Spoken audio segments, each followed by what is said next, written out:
வேலைக்கு கிளம்பும்போது கூட ஊட்டி விட்டா தான் சாப்பிடுவாங்க. நைட்ல வந்தா கூட இல்லனா சாப்பிடாம கூட இருப்பாரு. டேய் யாரா நீ என்ன லூசா? காரணம் அவங்க அம்மா வந்து ஊட்டி ஊட்டி வளர்த்தே பழகிட்டாங்க.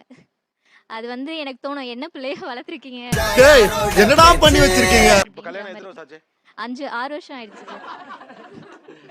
வெக்கமா இருக்கு மச்சனக்கு. ஐயோ சிரிப்பு சிரிப்பா வேற வருது. சிரிப்ப அடக்க முடியலடா. என் வயிறு வலிக்குதுடா. அப்படி இல்லை சார், ஊட்டி விட்டா கொஞ்சம் நிறைய சாப்பிடுவாங்க. அம்மா சின்ன வயசுல ஊட்டி விடுவாங்க சார். இன்னும் பச்சை புள்ளையா இருக்கேடா. சின்ன வயசா இருக்கையில ஊட்டி விடுவாங்கன்னு தெரியும். கல்யாணத்துக்கு முத நாள் நைட் வரைக்கும் ஊட்டி விட்டுருப்பீங்க போல இருக்கே நீங்க. ஆமா சார். அப்படியா? ஒத்த ரோசா பிள்ளைய ரொம்ப அற்புதமா வளர்த்திருக்கம்மா. 32 சார். இன்னமும் ஊட்டி விட்டுட்டு தான் இருக்காங்க. ஊட்டினா கொஞ்சம் சாப்பிடுவோம் சார், இல்லைன்னா 2 இட்லியோட கிளம்பி போயிடுவோம். எப்படி சிக்கிரிக்கம் பாத்தியாப்பா? ஏங்க இதுக்கு இமோஷனா நீங்க ஏதோ அழுகுறீங்களா? காண்டாயிருவாங்க. தங்காதுரா ஒரு அளவுக்கு மேல பண்ண கண்ணை தொடச்சிங்க. சார் அம்மா இதுதான் அம்மா. ஏப்பா அப்படியெல்லாம் ஒண்ணும் இல்லையே. But personally I enjoy your side pass.